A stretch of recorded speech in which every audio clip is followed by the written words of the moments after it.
So I've got several pieces that I'm thinking of reworking. It's late at night, relatively speaking. So that's what I usually do toward the end of the day, is just goof around with bifaces already prepared, or if I have some that I can redo, re-knap. That's pretty good. Pretty good material. If I have some to redo, that's what I do. Because it's a lot easier than starting from the nodule. Now, I can't remember if I'm the one who did this. See how the curve is being installed on this one? I don't think this is one of mine, although I have done this kind of mistake before. How do you take the curve out? Well, let's see. I was looking back at my videos, and the one that's getting the most views is the knapping a curved flake, no sound. So I should just shut up and do curved flakes. Yeah.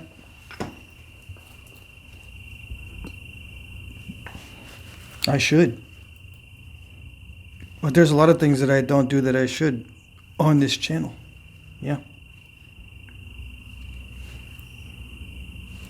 So I won't. I won't shut up and I won't do a curved flake, but I will do a curved biface. Yeah, it's kind of like the other one I refurbished. A similar type of situation.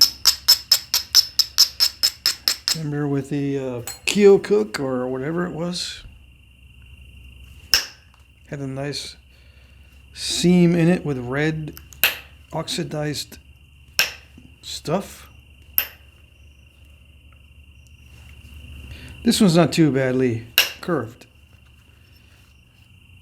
Not too badly curved.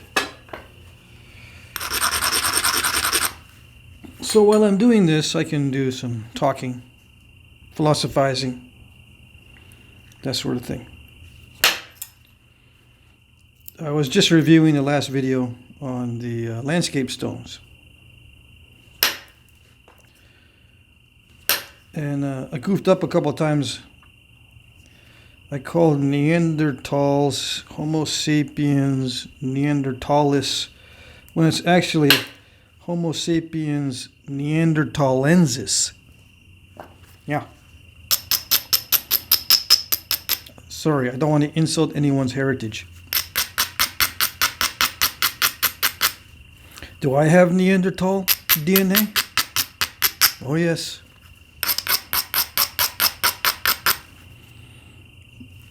I did the 23andMe thing.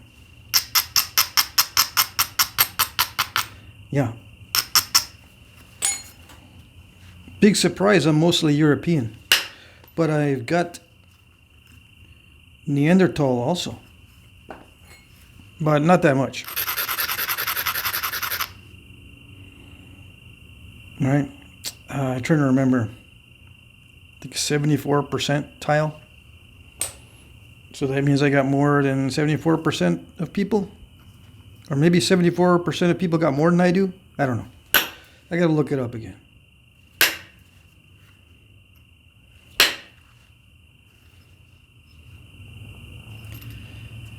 Okay, so anyway, Neanderthalensis. Very interesting to look at the history of humanity.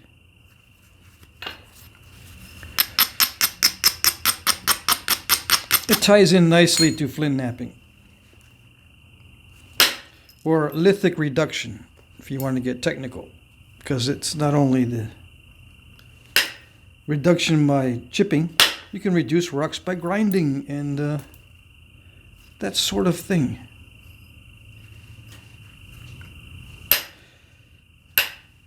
You can chip without thinning.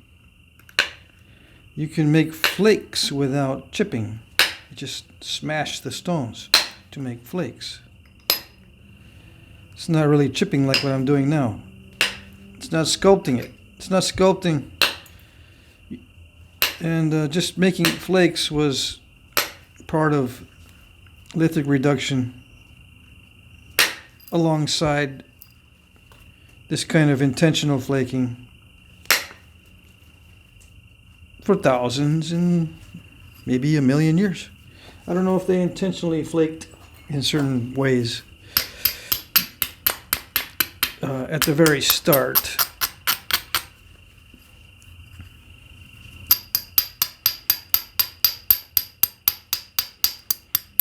As far as modern humans go, 300,000 years ago, I think that's modern humanity. Maybe 100,000 years ago. I don't know. I think the number is controversial right now, which is good. It should all be controversial. There should be no settled science as far as that goes.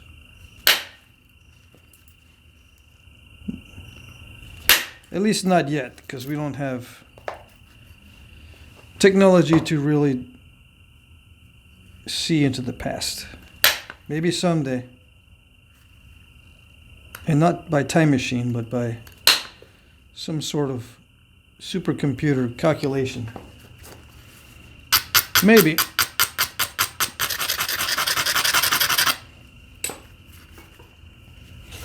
Anyway, what am I doing? And what is my assessment so far of this stuff? This stuff feels like high quality raw that has been lightly heat treated.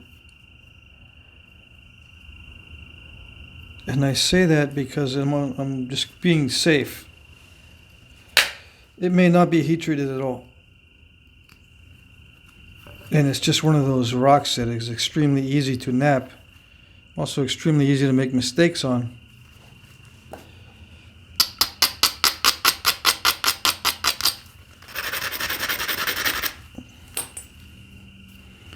So maybe I should do some more curved flakes. I just didn't feel like doing a curved flake right now. So what you guys are having difficulties with?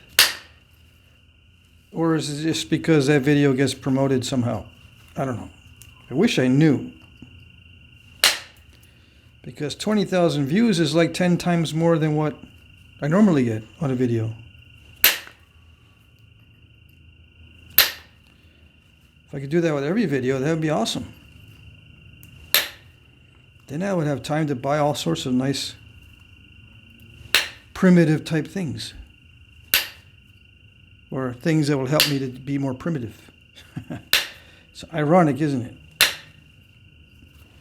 Yeah. It's expensive to be primitive.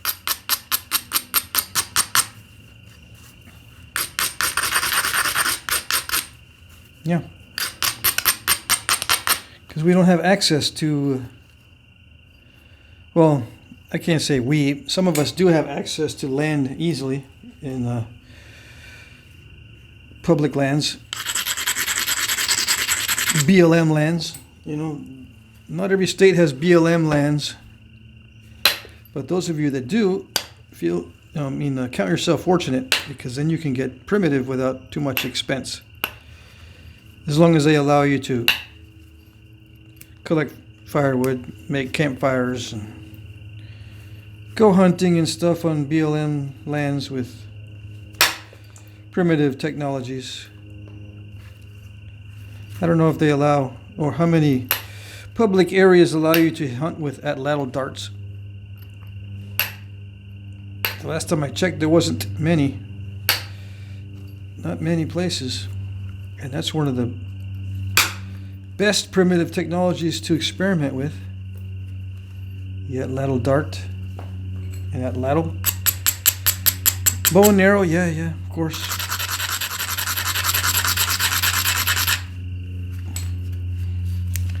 But that's it's highly popular. If you want to be on the cutting edge, you experiment with atlatl darts. Yeah, not much research done on that side. So did I take the curve out? I'm getting there. Slowly, but slowly. Yeah. What am I going to make with it? Or out of it? Probably nothing, because I'm having good luck just selling blades. And yeah, I talk about it a lot because I'm learning.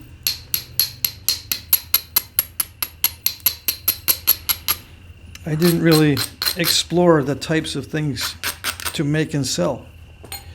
I'm going to be making some effigies also. So I think that's the next video. Well, no, not the next video, but the next push is a bunch of effigy videos sometime in the near future. Effigy videos. Yeah, I think that would be interesting for me anyway. But you can put your ideas in the comment section, as always, as you always do. No shortage of ideas, which is good. I can't always get to it. I can't always get to these things. I still got projects on the side I need to do. And Wayne, if you're watching, I still got your stuff. I just keep breaking stuff. Yeah. So I just need to bite the bullet and spend a lot of time trying to get some of those things done. Because, working on stuff on the side, on and off, here and there, and then breaking stuff, it's like you didn't work on it at all. And yet it consumes a bunch of your time. I'm not complaining or anything, I'm just letting you guys know. In case you're wondering how it's going.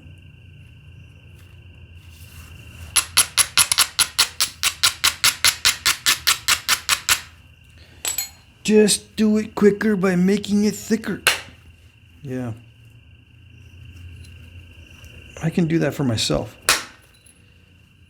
But when I promise somebody something, I want to be able to do it.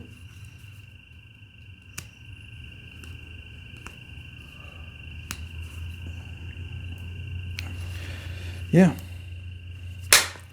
Oh yeah, I was going to do some jigs. I was going to make some jigs. And somebody asked me if I can do, or am I going to do rocker punches? Yeah, I can do rocker punches. I just don't do them because I broke. The last time I used a rocker punch, I broke it.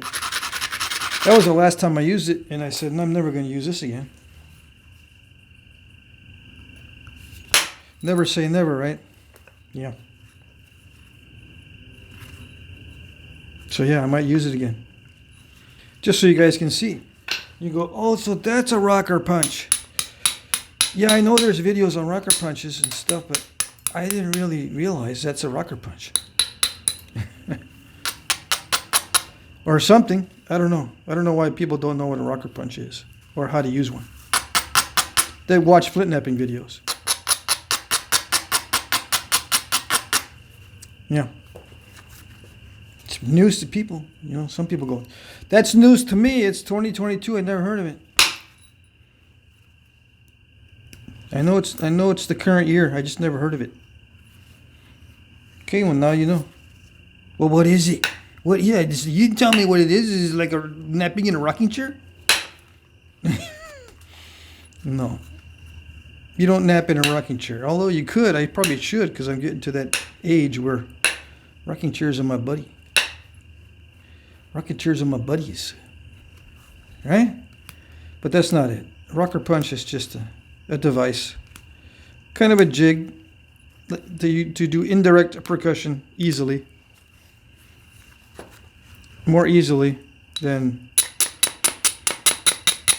hold it behind your knee, because a lot of people can't hold it back there.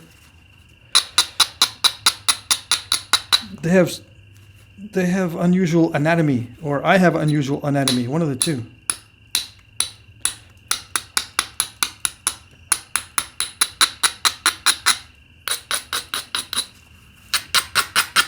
Anyway, I can do rocker punches.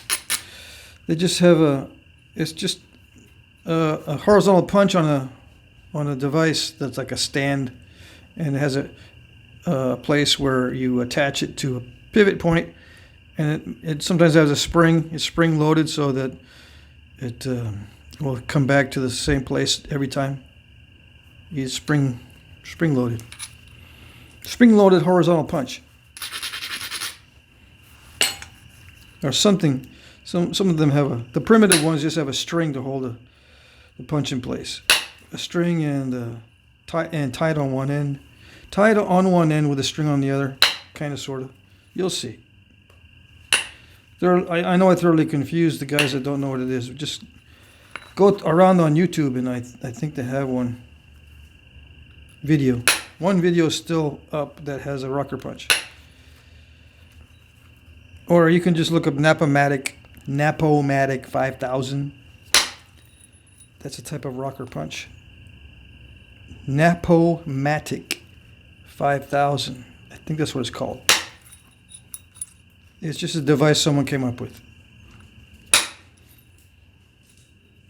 Yeah, it seems to be kind of popular now. Different versions of the Knapomatic are popping up.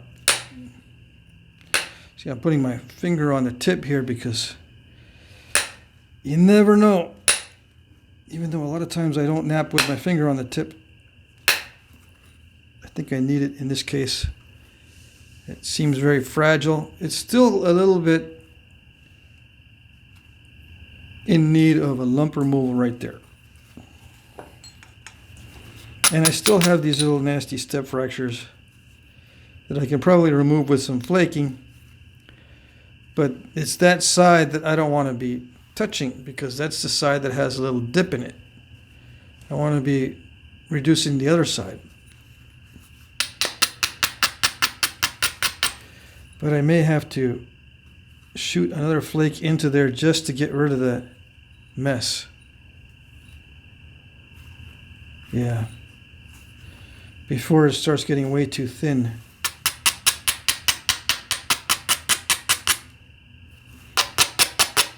Or just slowly try to damage control it.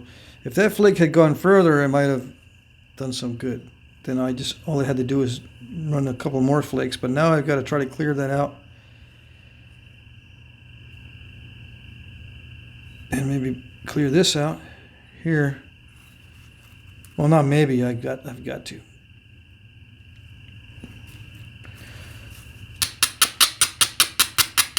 To fully take the curve out. Yeah.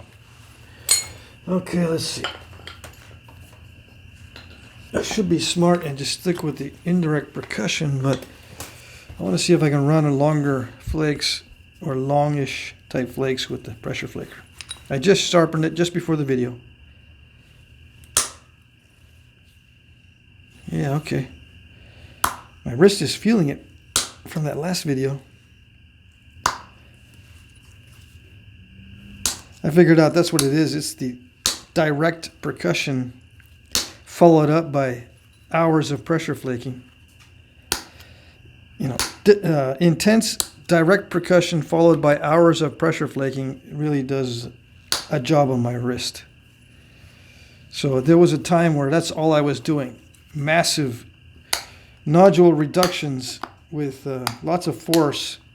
You know, large nodule reductions with lots of force, with terrible stone, and then hours of pressure flaking practice on top of that. Hours, literally hours. I would sit and pressure flake for 3 hours straight.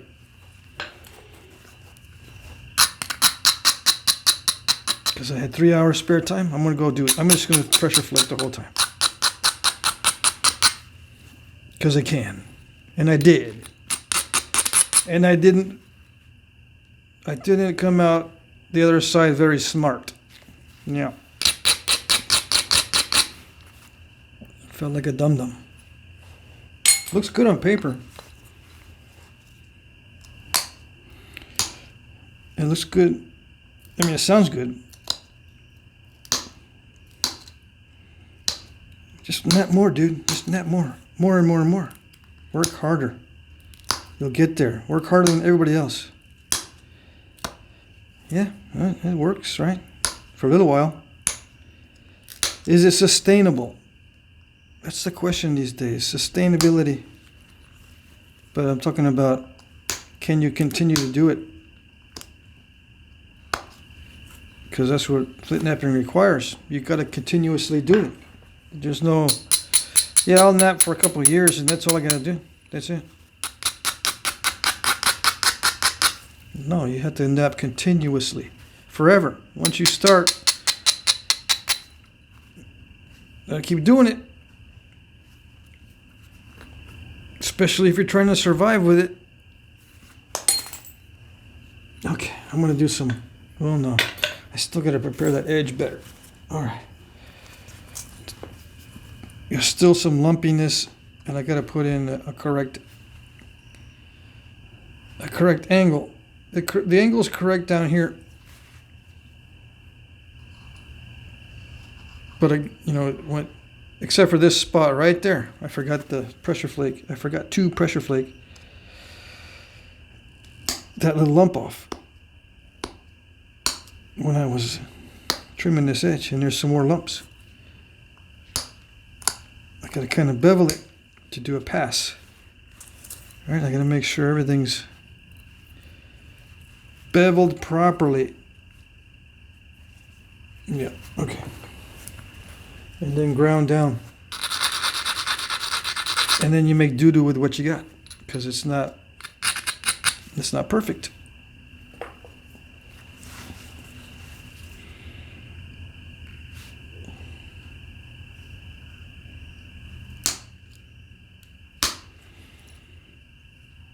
So I could do some philosophizing.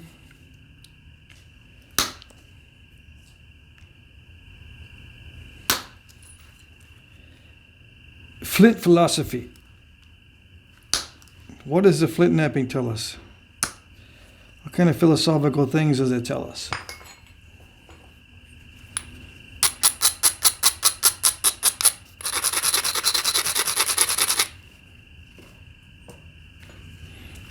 Yeah, I was thinking about that earlier. I don't know if it'll get me any more views by talking about Flint philosophy, but it might. Eventually.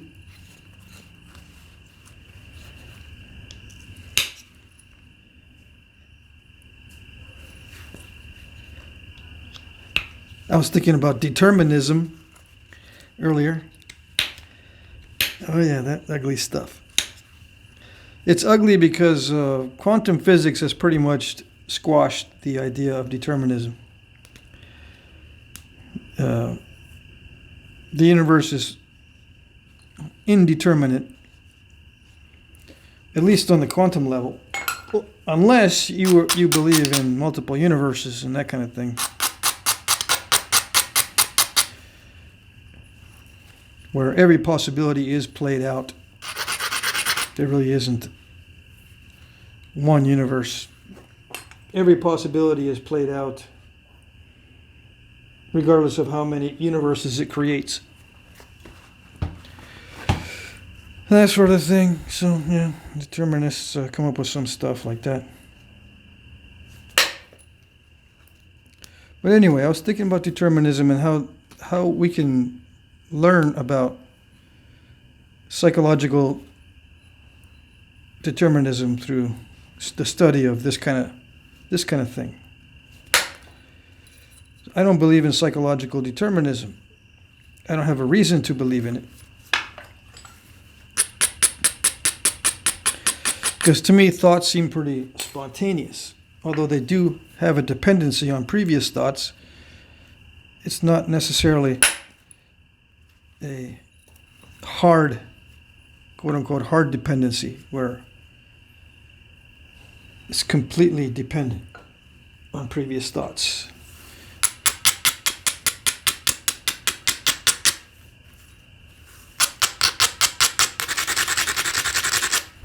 I think a lot of thoughts are influenced by spontaneity, imagination, and creativity.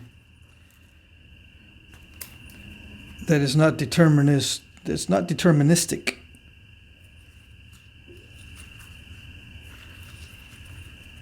That is not deterministic. The spontaneity and the imagination.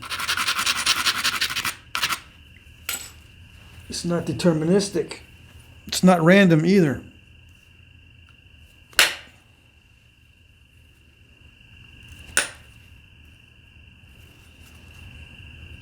What is it?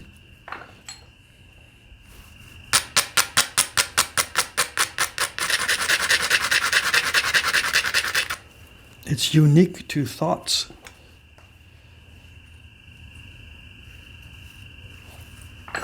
You know, life forms are more than the sum of our parts, because if you just study our parts, we can't see the thoughts. We can't see understandings. Those things are not the parts that we're looking at. Where are they? The only way we can see them is by being alive, by being conscious. That's the only way we can see the thoughts in a way to understand them. We can see thoughts in terms of the patterns of neurotransmission. You know, these patterns set up, these pathways and stuff set up in our brains among the neurons. We can see the activity. We just don't see what they are comprehending, or what the mechanism is for comprehension and understanding. That is more than the sum of the parts.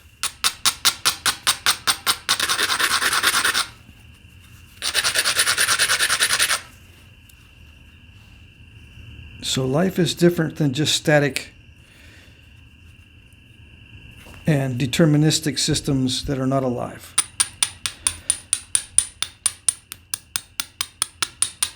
Static means they don't really move much. They just stay pretty constant. Life is constant motion, constant adaptation, constant reaction, stuff like that. Self-preservation requires strange things. It is a strange thing. Self-preservation and survival is a strange thing, because it's rare.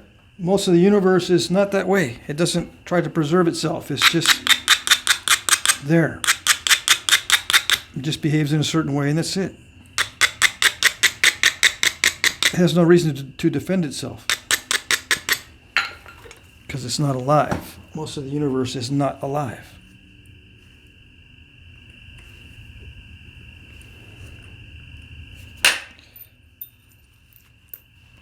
Flintknapping or lithic reduction, or the things that are made by humans, reflect our will, our ideas, our thoughts, and the way that we survived. It's a reflection of that. So in a way, it's a reflection of our indeterminate minds. Why do I say indeterminate? Because under the same conditions, different cultures have developed different ways of dealing with things.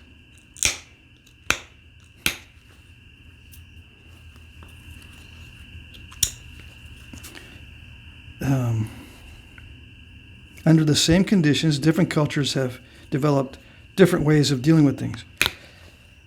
When you would think they would be very, very similar, sometimes they're not similar at all. Even when they're exposed to new techniques, they don't adopt them. You know, a culture is used to eating fish, and another culture next door is eating the waterfowl, the birds and stuff, and they're looking at each other, and they're going, should we eat fish like the other guys? And the other guys say, should we eat the waterfowl like the other guys? And they don't imitate each other, or they don't adopt each other's ways, even though it's there. They're exposed to it. They're living under basically the same ecosystem, except one is preferring the waterfowl and the other one's preferring the fish. It's not random. It seems like a choice to me. And the one thing about determinism is there is no choice. which to me doesn't make sense, but that's what they. That's what where the logic leads you. There is no choice.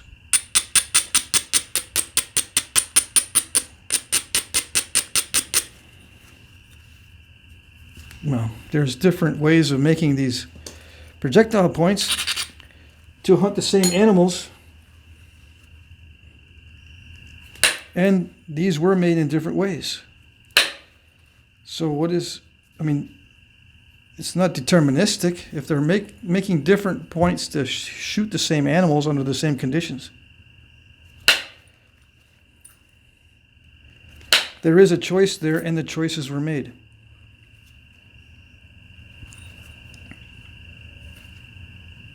And even when they're exposed to others who've made different choices, they still stick to the same choices as before. You can say, well, that is determinism when you stick to the same things as before. Well, it's a choice to stick to the same thing after you see something different.